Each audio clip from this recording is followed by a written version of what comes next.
Install. Yang bikin melek hukum memang Klinik Hukum Online.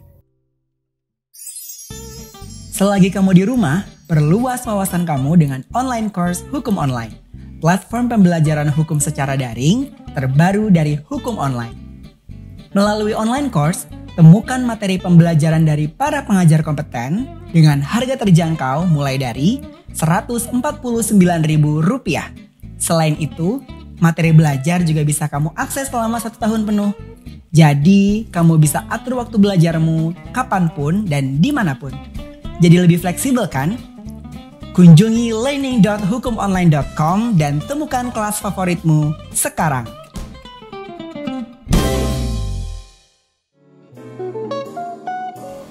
Halo, selamat sore semuanya. Selamat datang di Instagram Live Klinik Hukum. Hari ini kita akan membahas mengenai domestic violence. Lebih familiar dengan istilah kekerasan dalam rumah tangga.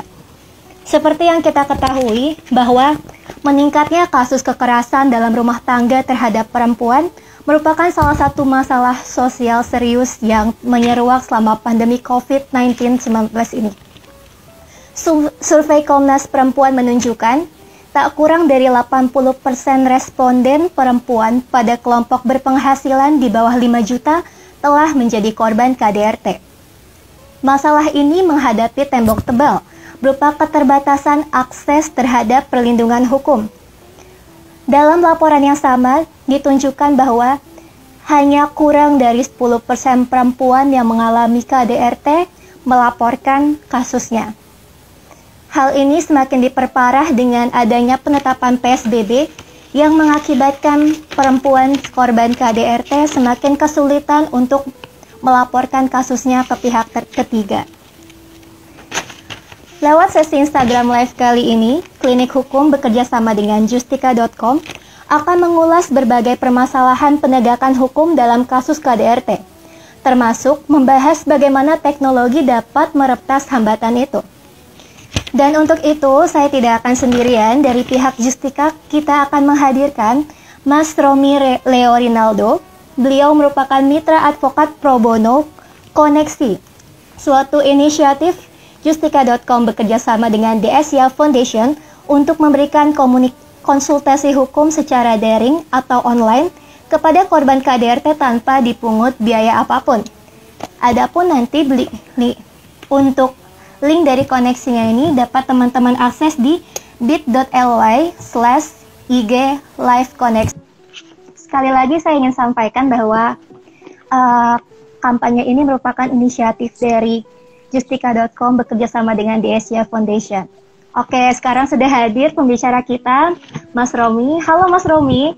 Halo Mas Romi, apa kabar Mas? Ya, lagi sibuk biasa, tangani beberapa perkara ya, baik konsultasi maupun pendampingan seperti biasanya di pengadilan. Oh gitu. Berarti ini sedang menangani kasus apa aja nih Mas? Perkara-perkara yang lagi Mas tangani ini? Iya, ada beberapa perkara pidana, ada beberapa perkara perdata. Berarti salah satunya juga kasus KDRT ya Mas? Ya, ada yang mempunyai muatan KDRT. Oh begitu. Baik Mas, jadi saya sudah mengumpulkan beberapa pertanyaan pemantik dari netizen yang akan langsung saya tanyakan kepada Mas. Nanti Mas langsung ya, lagi sibuk biasa, tangani beberapa perkara ya, baik konsultasi maupun pendampingan seperti biasanya di pengadilan. Oh gitu. Berarti ini sedang menangani kasus apa aja nih Mas? Perkara-perkara yang lagi Mas tangani ini? Iya, ada beberapa perkara pidana, ada beberapa perkara perdata. Berarti salah satunya juga kasus KDRT ya Mas? Ya, ada yang mempunyai muatan KDRT. Oh begitu. Baik Mas, jadi saya sudah mengumpulkan beberapa pertanyaan pemantik dari netizen yang akan langsung saya tanyakan kepada Mas. Nanti Mas langsung jawab aja ya Mas ya. Saya mulai dari pertanyaan pertama nih Mas. Sebenarnya apa sih Mas yang dimaksud dengan KDRT? Iya, KDRT ya setiap perbuatan ya terutama yang dialami oleh perempuan terhadap perempuan ini perbuatan yang mengakibatkan penderitaan ya maupun kesengsaraan baik secara fisik, psikis, seksual dan penelantaran rumah tangga. Nah, itu juga bisa mencakup sampai ancaman ya, ancaman, pemaksaan, kemudian perampasan kemerdekaan ya kepada si perempuan tersebut. Nah, umumnya korban adalah perempuan. Umumnya korban adalah perempuan. Nah, situasi yang khas, yang menjadi khas dari kekerasan dalam rumah tangga adalah ada ketidaksetaraan ya, ketimpangan relasi gender ya, di mana satu pihak itu lebih menghayati perannya dengan superioritas gitu, sehingga si pasangannya menjadi lebih tak berdaya lah, lebih lemah gitu. Dan belum lagi kecenderungan yang umum yang terjadi adalah dikendalikannya adanya ketergantungan ekonomi salah seorang perempuan kepada pasangannya. Itu menjadi kekerasan dalam rumah tangga menjadi lebih terasa dampaknya bagi korban. Gitu. Oh, berarti memang biasanya tuh KDRT itu terjadi ketika ada ketidakseimbangan keseimbangan posisi. Maksudnya ada suatu posisi yang lebih tinggi dan lebih rendah. Iya, ada umumnya salah satu pasangan menghayati perannya itu secara lebih superior ya, dengan banyak mengatur ya, kemudian juga memaksa hingga tidak ada kontrol dari pasangannya. Dan kemudian situasi ini juga lebih diperburuk karena seringkali masyarakat atau orang terdekat menganggap ini adalah ranah privat gitu, dan lebih baik jangan mencampuri urusan rumah tangga orang lain. Kurang lebih seperti itu. Padahal yang terjadi adalah situasi kekerasan dalam rumah tangga, dan semua orang sejatinya memiliki kewajiban untuk mencegah dan memberikan pertolongan kepada korban. Iya sih, mungkin karena dianggapnya dalam ranah rumah tangga gitu, jadi banyak orang yang akhirnya memilih bungkam dan ya udah, itu masalah rumah, itu bukan masalah kita dan kita tidak berhak untuk ikut campur gitu. Tadi menarik juga sih Mas, kan tadi Mas sempat mengatakan bahwa KDRT ini umumnya terjadi pada pasangan ya. Tapi sebenarnya Mas, siapa aja sih yang bisa menjadi korban KDRT? Dan siapa aja yang dapat melakukan pelaporan atas kasus KDRT itu? Iya, umumnya ya, ruang lingkupnya ini meliputi istri, anak, ya. Kemudian dalam kondisi yang menetap di dalam rumah tersebut, jika ada hubungan darah, hubungan karena perkawinan, ipar, gitu ya. Kemudian hubungan persusuan, perwalian, gitu. Dan hubungan kerja ya, di mana misalnya di dalam satu rumah menetap ada pembantu rumah tangga, itu berpotensi bisa menjadi korban KDRT dan punya hak untuk mengadukan apabila dia mengalami kekerasan dalam rumah tangga. Berarti memang yang bisa menjadi korban itu nggak cuma pasangan suami atau istri aja ya Pak, tapi juga bisa kena ke anak, bahkan orang yang bekerja di dalam rumah tangga itu juga bisa ya. Kemudian Mas, siapa aja yang bisa? Oh ya, saudara juga bisa. Berarti bisa, memang lingkupnya luas ya, nggak cuma pasangan suami istri aja. Kemudian Mas, tadi untuk siapa aja sih yang bisa melaporkan kasus KDRT ini? Yang bisa melaporkan korban itu sendiri yang bisa melaporkan, karena dalam KDRT sifatnya adalah delik aduan ya. Jadi korban yang memiliki kepentingan hukum untuk mengadukan kekerasan apa yang dia alami. Kemudian apabila dalam kondisi tertentu korban tidak bisa melaporkan, korban juga bisa memberikan surat kuasa ya, surat kuasa kepada keluarga atau orang yang dipercaya untuk melaporkan peristiwa kekerasan yang dialaminya. Seperti itu, Mbak. Berarti memang seandainya ada orang di luar korban tersebut yang mendapatkan surat kuasa, dia bisa melaporkan ya, Mas? Bisa, dengan surat kuasa bisa. Oke, baik Mas. Kita lanjut ke pertanyaan selanjutnya nih Mas. Selama Mas menangani kasus-kasus KDRT nih, kira-kira masalah apa saja yang sering timbul dalam KDRT Mas? Ya, masalah yang sering timbul ada beberapa ya, khususnya itu kekerasan fisik ya. Kekerasan fisik itu mencakup luka ringan, luka berat ya, sampai bisa mengakibatkan kematian gitu. Kemudian kekerasan psikis itu mencakup ancaman ya, ancaman ketakutan, kemudian membuat orang korban menjadi kehilangan kepercayaan diri dan penderitaan psikis berat lainnya. Kemudian juga ada penelantaran, kekerasan seksual ya. Kekerasan seksual itu mencakup pemaksaan ya, hubungan seksual dengan hal yang tidak wajar, kemudian juga ada pemaksaan seksual untuk tujuan komersil, dan juga ada penelantaran rumah tangga. Itu beberapa bentuk yang dikenal di dalam kekerasan dalam rumah tangga. Gitu. Berarti tadi bentuknya ada kekerasan fisik, kemudian psikis, kekerasan seksual, dan juga penelantaran rumah tangga ya. Baik Mas, kemudian Mas, kalau misalkan kan kita tahu nih bahwa tadi Komnas Perempuan ini melaporkan bahwa 80% korban KDRT ini mayoritas merupakan perempuan dengan perekonomian yang bisa dibilang menengah ke bawah, yang mungkin juga tidak memiliki akses terhadap hukum dan juga mungkin tidak memiliki biaya untuk melaporkan, karena kan mungkin masih banyak juga orang-orang yang berpikiran bahwa berperkara di pengadilan itu mahal, harus menyiapkan pengacara dan lain sebagainya. Kira-kira bagaimana sih agar korban ini dapat mendapatkan bantuan hukum gitu? Iya, ada untuk korban apabila ingin mendapatkan bantuan itu bisa tanpa mengeluarkan biaya, bisa menghubungi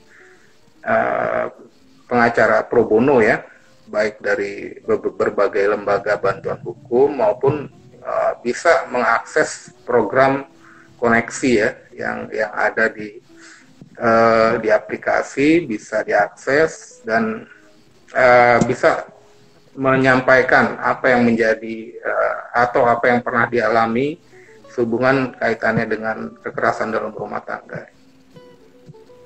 Jadi ternyata memang walaupun korban KDRT ini terkendala biaya, namun itu bukan berarti mereka tidak bisa melaporkan ya, karena masih banyak juga akses terhadap bantuan hukum yang bisa ditempuh. Salah satunya itu menghubungi pengacara pro bono atau advokat pro bono yang memberikan jasa hukum secara cuma-cuma, atau bisa juga tadi lewat koneksi ya Mas? Betul, ya, bisa melalui program koneksi. Program koneksi itu program secara daring gitu ya Mas ya?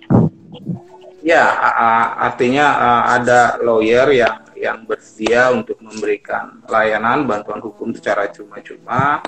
Nah, korban bisa melalui mekanisme chat atau telepon dan bisa menyampaikan apa sih permasalahan yang dialami, kemudian juga dari lawyer bisa memberitahukan hak-haknya. Nah, yang pertama dan paling penting adalah sampaikan aja, karena pengacara memiliki kewajiban untuk merahasiakan kode etiknya apa yang dialami oleh korban. Jadi nggak perlu ragu untuk menyampaikan kekerasan yang dialami karena akan dijaga kerahasiaan. Oh iya. Kerahasiaan ini juga penting sih, karena kan ini kaitannya sama rumah tangga ya. Pasti banyak juga yang akhirnya bungkam karena malu gitu, merasa malu, takut rahasianya terbongkar, apalagi takut membongkar aib keluarga sendiri gitu. Berarti bisa ya Mas, dengan bantuan koneksi ini korban itu nggak perlu lagi nih keluar rumah, karena bisa tinggal telepon aja atau chat gitu ya Mas. Baik teman-teman. Ya. Gimana Mas? Iya, terutama dalam situasi pandemi kan banyak lembaga-lembaga yang akses dibatasi ya. Sehingga program koneksi bisa menjadi alternatif bagi korban KDRT. Ya, ini suatu kampanye yang cukup bagus juga sih Mas. Karena banyak banget korban-korban KDRT yang bahkan malu dan takut dan nggak tahu gitu harus berbuat apa gitu. Dan sebelum kita masuk ke dalam sesi tanya jawab, sekali lagi saya ingatkan bahwa Instagram Live kali ini merupakan inisiasi dari kampanye Koneksi yang merupakan platform yang memberikan akses perlindungan hukum kepada korban KDRT melalui konsultasi chat maupun telepon secara gratis atau tanpa dipungut biaya apapun.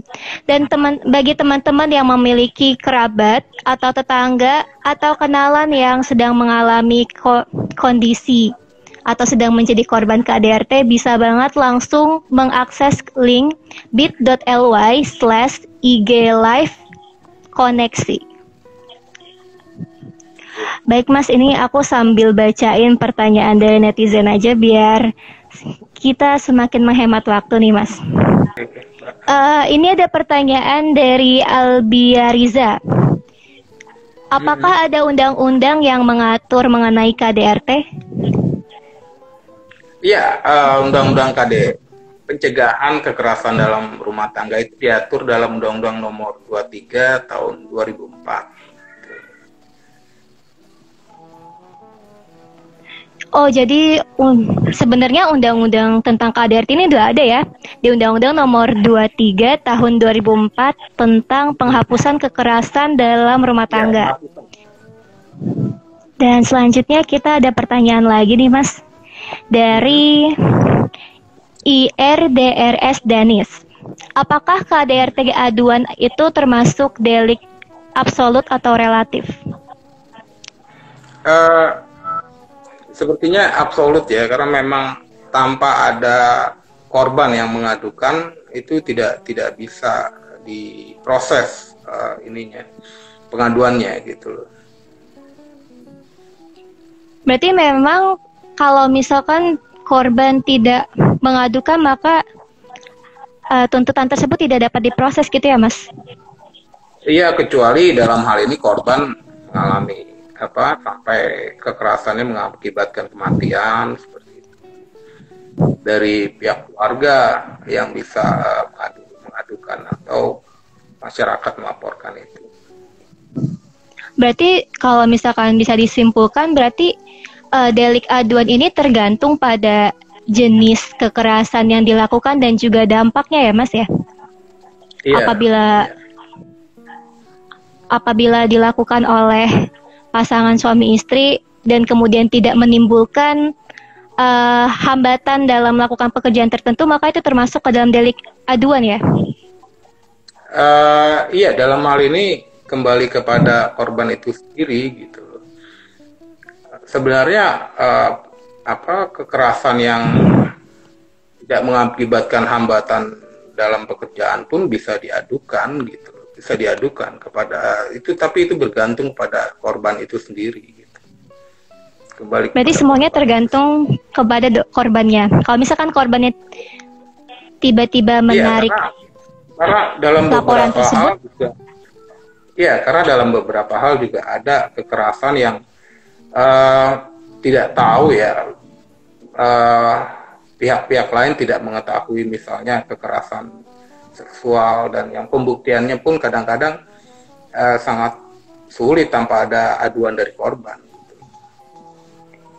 Berarti memang kendalanya juga karena pembuktiannya akan sangat sulit apabila tidak ada pengakuan dari korban itu sendiri ya Mas? Aduan dari korban ya.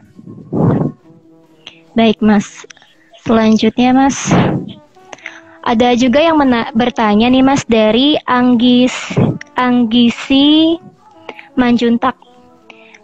KDRT yang korbannya pihak suami banyak yang melaporkah gitu?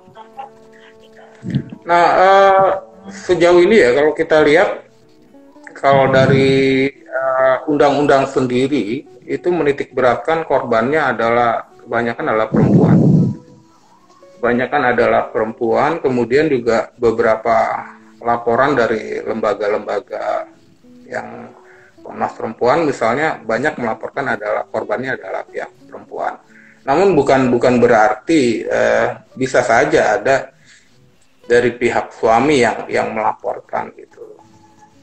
Tapi sejauh ini undang-undang ini sendiri dititik beratkan untuk bagi korban yang memang terbukti telah banyak mengalami yang menjadi korban gitu.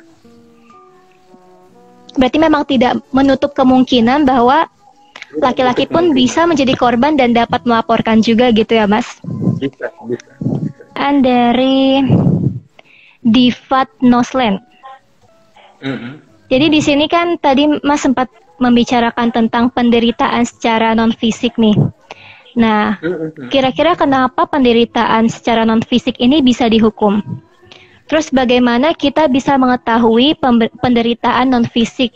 Karena kan sebenarnya kan mungkin sulit untuk dalam hal pengukurannya gitu. Beda sama kekerasan fisik yang mungkin bisa divisum. Kalau kayak gini gimana, Mas? Iya, penderitaan secara psikis ya. Dalam pembuktiannya kan ada pengaduan dari korban yang mengalami penderitaan tersebut, kemudian juga akan disusul nantinya dengan pemeriksaan dari tenaga kesehatan, dan dengan permintaan dari pihak kepolisian dapat melakukan visum psikiatris ya, pemeriksaan dari segi psikisnya ya, untuk menjadi ukuran apakah benar dari pengaduan dari si korban telah mengalami kekerasan psikis dalam hal ini. Berarti untuk penderitaan non-fisik ini bisa dilakukan pemeriksaan psikiatris ya, atau pemeriksaan psikis ya. Baik, bisa ya. Kemudian Mas, pertanyaan dari Sania Bella, bagaimana jika anak dijadikan sebagai saksi atas KDRT? Anak bisa saja dijadikan saksi, namun tetap mengikuti ketentuan hukum yang berlaku ya. Ada kondisi-kondisi khusus bagaimana seorang anak akan dijadikan saksi dan dalam kepentingan apa. Saya kira terutama yang didahulukan bukan anak gitu. Ada beban pembuktian yang lain. Tapi apabila sifatnya kesaksian dari seorang anak menentukan, nanti akan diterapkan pembuktian saksi terhadap anak dengan kondisi tertentu gitu. Apakah dia sesuai mengikuti hukum acara yang berlaku gitu. Oh iya Mas, untuk kasus KDRT sendiri untuk pembuktiannya cukup dengan keterangan pengaduan dari saksi dan juga dari korban dan ya, satu alat bukti pembuktian lainnya ya Mas? Iya, pengaduan dari korban ditambah satu alat bukti lainnya. Berarti untuk alat bukti lainnya ini bisa berupa keterangan surat seperti visum et repertum atau pemeriksaan psikologis yang tadi. Iya, ada juga banyak, bisa jadi pendukungnya kan ya? Iya, ada banyak pembuktian yang diatur dalam Kitab Undang-Undang Hukum Acara Pidana ya. Bisa diperkuat dengan alat bukti keterangan saksi yang lain, surat, ahli, dan keterangan terdakwa juga bisa dipertimbangkan sesuai dengan sistem pembuktian yang ada. Berarti untuk saksi anak ini baru dilibatkan apabila memang tidak ada bukti lain yang lebih kuat daripada keterangan dari anak tersebut ya Mas? Iya. Kalau yang melaporkan KDRT itu tetangga yang merasa terganggu, bagaimana Mas? Terganggu bagaimana ya di sini? Mungkin kayak gini Mas, misalkan KDRT-nya tuh kekerasan yang suaminya tuh sampai mukul lah, atau akhirnya istri sebagai korban teriak-teriak, kedengeran ke rumah tetangga mungkin mengganggu. Nah itu kalau kayak gitu kayak gimana Mas jadinya? Ya, berarti kalau ada kekerasan tapi nggak menimbulkan teriakan, tetangganya diem aja dong. Ya, Iya kan nggak tahu, begini. Mas. Ya, seharusnya ya, idealnya ya, memang orang terdekat yang sebaiknya bisa mencegah, memberikan perlindungan pada korban. Ya, kemudian apabila sampai harus melaporkan kepada pihak yang berwajib, segera melaporkan pihak yang berwajib, karena memang kejahatan kekerasan dalam rumah tangga adalah kejahatan yang serius kan sifatnya dan merendahkan martabat kemanusiaan dan dampaknya sangat luas, bisa sampai ke anaknya dan lingkungan yang lainnya. Dalam hal ini peran tetangga adalah bisa mencegah itu agar kekerasan dalam rumah tangga itu tidak lebih buruk dan lebih baik lagi apabila sampai bisa memperbaiki, menyadarkan situasinya hal tersebut tidak baik gitu. Namun kalaupun itu tidak bisa juga untuk diingatkan, ya apa boleh buat, artinya harus ada tindakan yang lebih serius, misalnya melaporkan kepada kepolisian. Kemudian kalau situasinya sudah sampai teriak-teriakan gitu, kemudian saling mengancam, bisa juga meminta untuk mendapat perlindungan dari rumah aman ya, rumah aman bagi salah satu bagi korbannya ya, baik melalui lembaga perlindungan saksi maupun melalui lembaga perlindungan perempuan dan anak ya, dari setiap provinsi itu ada biasanya.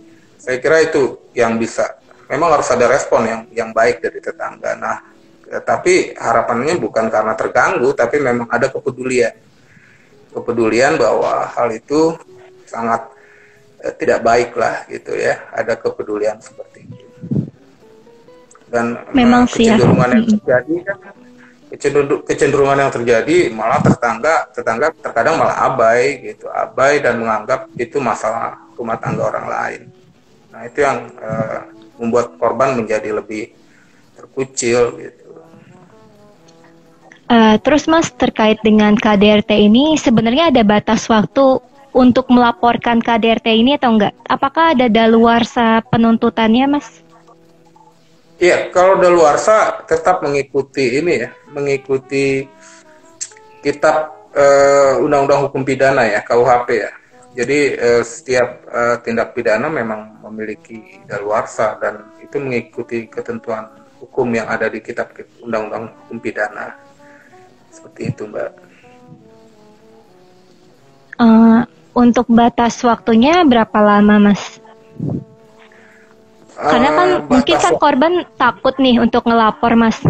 Terus akhirnya mungkin KDRT-nya sudah dilakukan sejak lama, tapi korbannya masih bungkam.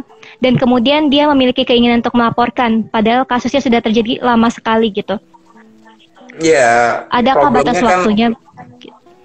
Ada batas waktu, ada di dalam Kitab Undang-Undang Hukum Pidana, dan itu merupakan Kitab Undang-Undang Hukum Pidana kan merupakan induknya ya, induk bagi setiap undang-undang, kecuali undang-undang mengatur secara khusus untuk itu.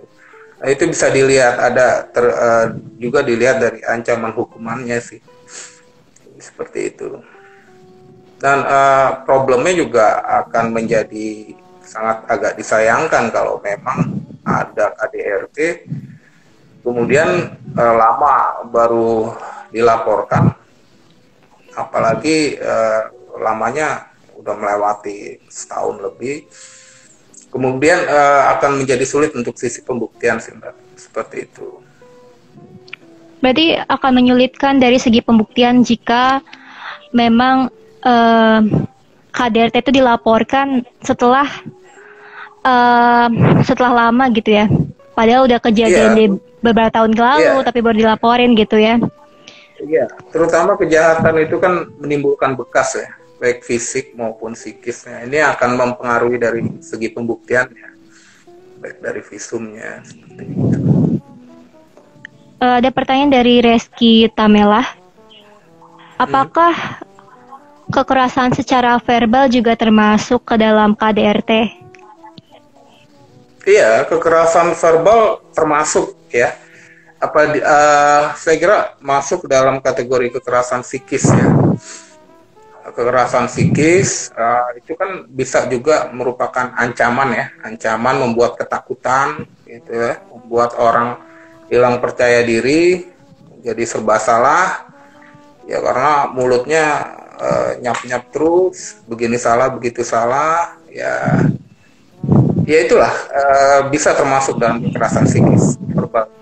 Berarti bisa termasuk ke dalam KDRT apabila kekerasan verbal ini mengakibatkan seseorang mengalami takut, mengalami sakit psikis berat gitu, bisa ya Mas? Iya, bisa. Ya, selama memenuhi syarat-syaratnya. Baik Mas, kemudian kita lanjut ke pertanyaan selanjutnya. Ini ada pertanyaan dari Jeff Gozalva.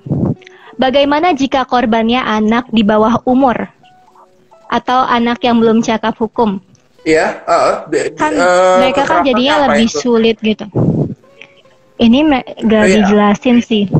Mungkin bagaimana kalau misalkan anak yang menjadi korban KDRT ini masih di bawah umur dan mungkin belum paham bagaimana caranya melaporkan gitu. Dan mungkin maksudnya menjadi korban. Korban, Mas. Kalau anak menjadi korban kan dia bisa diwakili oleh orang tuanya atau walinya untuk melaporkan peristiwa yang dialaminya gitu. Kalau situasinya anak yang menjadi korban. Berarti kalau misalkan anak menjadi korban bisa dilaporkan oleh walinya ya? Atau salah seorang orang tuanya? Jika pelakunya ya, bisa jadi salah satunya orang tuanya itu. Baik Mas. Kemudian ada pertanyaan dari Lina_HTGL. Menurut Pak Romi, apakah kelebihan koneksi dibandingkan pemberian bantuan hukum konvensional atau tatap muka? Kelebihan dari koneksi ya, bisa langsung ya, bisa langsung mendapatkan bantuan ya, bantuan baik melalui mekanisme chat atau telepon ya, dan kecepatan akses saja, lebih cepat akses, terutama dalam situasi pandemi saat ini, banyak lembaga yang sangat membatasi untuk menerima pengaduan gitu.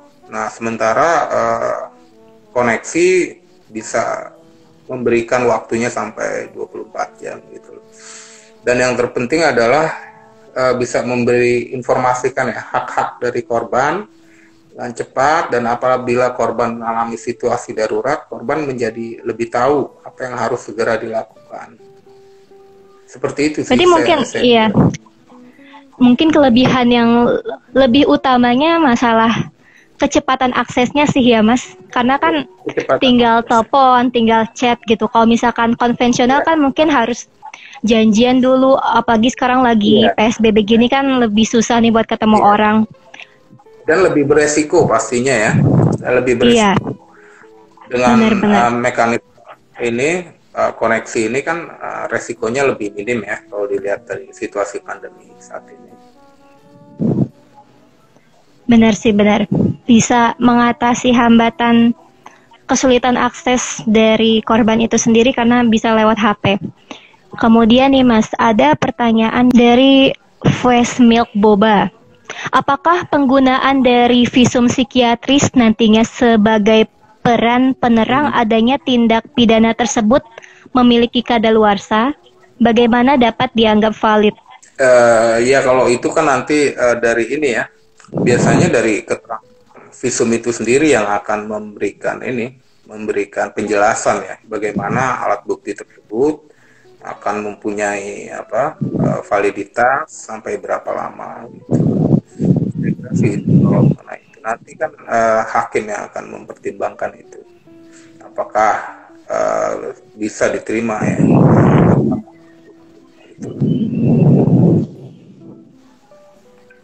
Baik Mas, kita lanjut ke pertanyaan selanjutnya. Apakah ada perbedaan penyelesaian kasus KDRT dalam perkawinan sah dan perkawinan siri? Semestinya sih tidak ya, karena kekerasan dalam rumah tangga kan situasi yang menetap ya. Jadi secara material harus dilihat ada hubungan yang menetap gitu, hubungan yang menetap dalam satu rumah kemudian di situ terjadi kekerasan gitu loh. Nah, apabila salah satu pihak menikah secara siri, ya kembali nanti kepada pembuktian di pihak kepolisian ya, apakah nanti nikah siri dapat diterima sebagai satu hubungan perkawinan gitu loh. Tapi yang dilihat secara material adalah apakah ada situasi yang menetap ya dalam satu rumah tangga ya, seperti itu. Berarti yang akan dilihat terlebih dahulu itu apakah pasangan suami istri yang akhirnya menjadi pelaku dan korban KDRT itu menetap dalam rumah yang sama atau tidak, terlepas dari status perkawinannya dicatatkan oleh negara atau tidak gitu ya Mas? Iya. Ada pertanyaan dari Miftahul Ikhlas. Bila terjadi tindak kekerasan anak oleh keluarga, yang dikenakan itu Undang-Undang Perlindungan Anak atau Undang-Undang KDRT?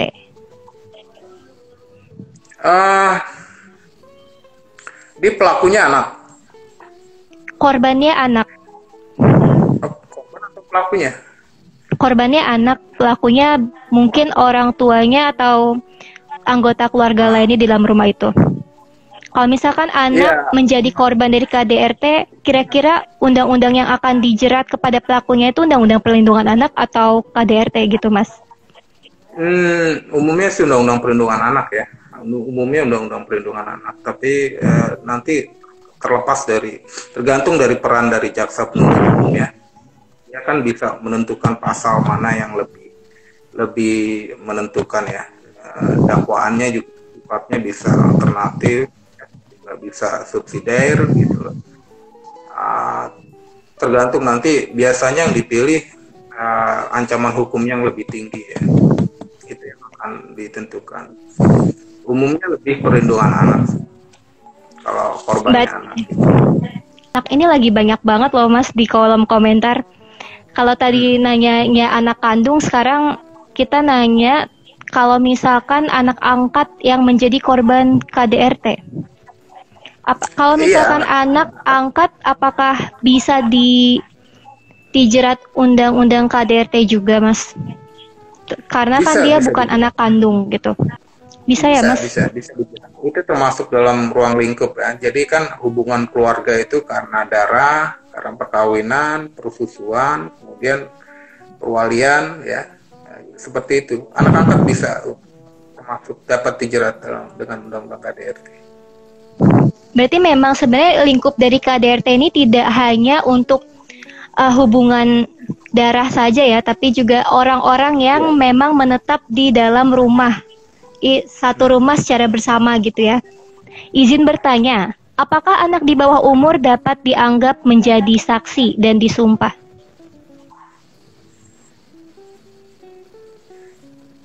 Ya, anak di bawah umur bisa saja menjadi saksi apabila situasi dalam pembuktian anak tersebut menentukan apa dalam pembuktian gitu. Dan untuk anak akan diatur secara lebih tersendiri apa ya, atau sesuai dengan Kitab Undang-Undang Hukum Acara Pidana bagaimana anak tersebut bisa dapat menjadi saksi. Atau keterangan tersebut juga bisa dibacakan dalam persidangan. Apakah menurut Bapak, untuk korban yang lebih memilih bercerai daripada melaporkan suaminya merupakan langkah yang sudah tepat? Kan banyak nih kasus-kasus di mana perempuan akhirnya memilih untuk menggugat cerai daripada melaporkan suaminya atas KDRT. Iya, kalau menurut saya kurang tepat ya, kurang tepat karena artinya yang seharusnya sih diperbaiki ya, ada satu tindakan, paling tidak konseling bagaimana bisa menyadari bahwa perilakunya adalah keliru ya, kemudian beliau bisa memperbaiki diri. Nah, kalau seandainya konseling berhasil kan kehidupan rumah tangganya bisa dilanjutkan dan akan lebih baik ya. ketimbang dia memilih jalan untuk bercerai, berpisah, sementara ini pelakunya belum berubah, belum mempunyai kesadaran, gitu, dan akan mengulangi lagi pada pasangan yang akan datang nantinya. Kalau menurut saya itu bukan yang terbaik sih. Kecuali memang sudah diusahakan untuk konseling, usaha untuk diperbaiki dari pelaku, memang sudah tidak bisa berubah lagi, dan kemudian bukan hanya perceraian yang harus dilakukan, tapi melaporkan, mengadukan peristiwanya pada kekerasan yang dialami pada pihak kepolisian. Gitu. Karena apa yang dialami pada korban, misalnya istrinya juga bisa berdampak juga kepada anaknya. Gitu. Dan pada orang-orang di rumah yang menetap. Pertanyaan lagi dari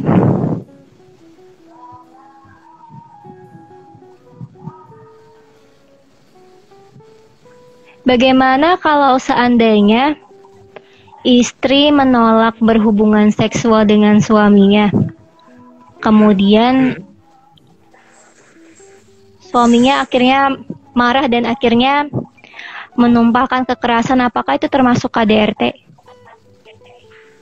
Ya, jelas itu merupakan KDRT ya, karena di satu sisi suami bukan bisa dimasukkan dalam kekerasan seksual ya, melakukan pemaksaan ya untuk hubungan seksual, kemudian juga disusul lagi dengan kekerasan fisik ya, melakukan tamparan gitu.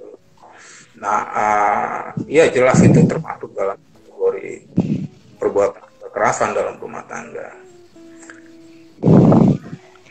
Baik Mas, kemudian apa? Oh ya, silakan Mas.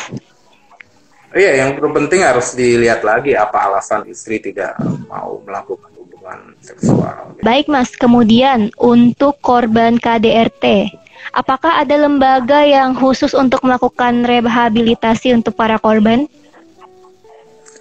Iya, ada pemulihan ya, pemulihan bagi korban kekerasan dalam rumah tangga.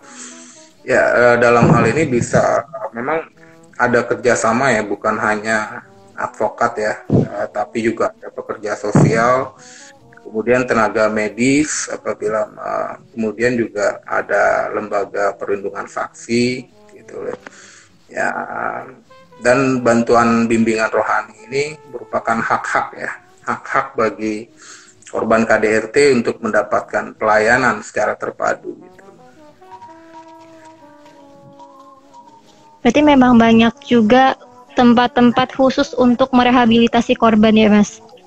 Kemudian nih Mas, kalau tadi banyak yang bertanya apabila anak menjadi korban KDRT, ini ada juga yang nanya kalau misalkan pelakunya ini anak di bawah umur bagaimana Mas? Apakah bisa dilaporkan? Korbannya? Nah ini nggak dijawab sih pelakunya, tapi cuma ditanya pelakunya dia korban di bawah umur, pelakunya itu anak di bawah umur maksud saya, tapi nggak dijelasin sih korbannya siapa. Di dalam rumah tangga atau di luar rumah tangga? Itu situasi KDRT kan jika korbannya ada dalam situasi menetap dalam rumah tangga, jadi harus jelas korbannya siapa, meskipun pelakunya anak misalnya. Seperti itu. Itu harus diperjelas juga ya. Tapi kalau misalkan kondisinya terjadi di dalam rumah tangga dan yang melakukan itu mungkin begini Mas. Misalkan ada anak di bawah umur yang melakukan KDRT kepada adiknya sendiri gitu, yang mereka berdua sama-sama di bawah umur gitu. Kalau kayak gitu gimana Mas? Iya, harus dilihat ini ya, kadar perbuatannya, apa yang dilakukan gitu ya. Kalau berat ya, mengakibatkan luka berat atau ini ya, biasanya ya bisa saja dilaporkan kepada pihak yang berwajib. Ada berulang kali dan mengakibatkan luka berat, tapi biasanya cenderung tergantung bagaimana dari ini walinya sebagai orang tua melihat peristiwa itu sendiri gitu. Kalau dilihat dari ketentuan undang-undangnya sih bisa saja ruang lingkupnya masuk. Ini ada pertanyaan nih Mas. Kalau misalkan ada orang yang melakukan KDRT sehingga membuat korban itu jatuh sakit atau luka berat, itu hukuman pidananya berapa lama ya untuk ancaman pidananya? Pertanyaan dari, ya silakan Mas. Ya itu bisa 5 tahun ya. Luka biasa itu 5 tahun. Kemudian kalau luka berat itu bisa sekitar ya,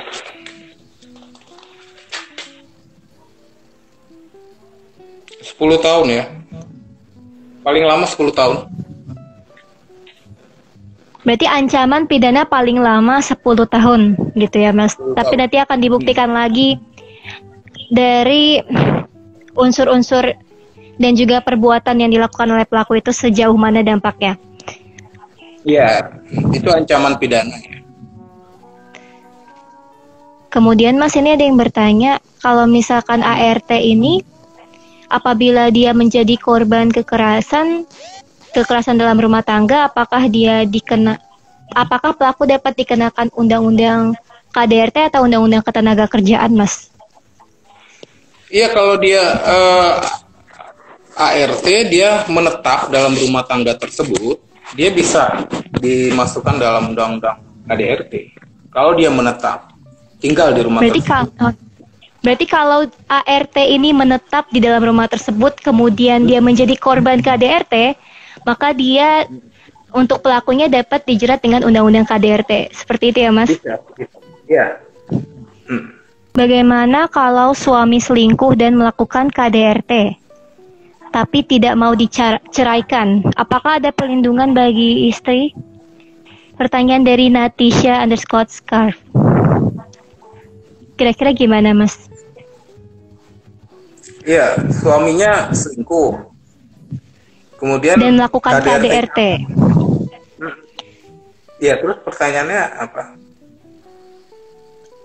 Kalau misalkan suami selingkuh dan melakukan KDRT dan menolak diceraikan, apakah ada perlindungan hukum bagi perempuan itu selaku korban? Iya. Yang di sini kalau dalam undang-undang KDRT-nya, KDRT-nya yang dilihat perbuatan apa yang dilakukan terhadap perempuan, kekerasannya apa gitu ya, apakah dia melakukan setelah selingkuh dia melakukan KDRT-nya, apakah kekerasan fisik ya, kemudian psikis, kemudian dia melakukan kekerasan seksual, memaksa melakukan hubungan atau menelantarkan rumah tangganya, yang harus dilihat ini. Tapi memang kecenderungan yang terjadi ya, perselingkuhan memang bisa menjadi pemicu adanya kekerasan dalam rumah tangga gitu loh. Ya artinya salah satu pihak dalam hal ini ya memiliki hak untuk mengajukan perceraian ya. Kalaupun salah satu pihaknya tidak mau ya itu biasa lah itu. Nanti akan pengadilan yang akan menentukan gitu kan. Gitu. Artinya upaya hukum itu bisa dilakukan gitu.